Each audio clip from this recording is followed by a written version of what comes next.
Hello，大家好。今晚呢，就想同大家呢去探討一下，就係當一段感情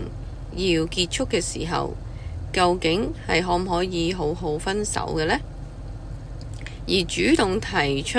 想分開嘅一方，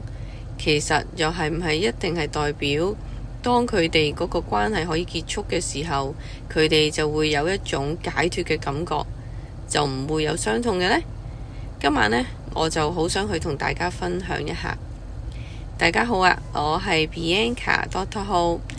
咁咧，我感恩今個月呢，俾我接觸咗好多唔同嘅個案啦，而比較接觸得多嘅個案呢，都係同感情啦或者係婚姻有關嘅。咁我喺處理呢啲個案嘅時候呢，就都有一啲嘅體會，所以好想去同大家分享。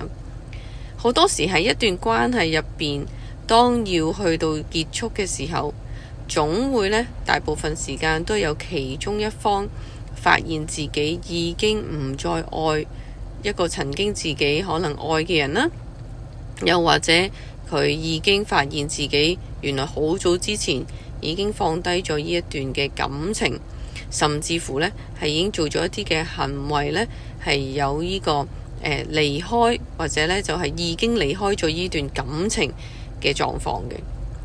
咁喺呢個時候呢，好多時佢哋就會好想去提出要同對方分開啦。咁而另一方呢，我發現好多時呢都未必有機會呢係察覺到對方原來一早已經係放低咗個關係啦，甚至乎呢，有陣時呢呢一個人呢，佢仲會呢係認為呢對方同自己一樣呢，都仍然係好重視呢段關係。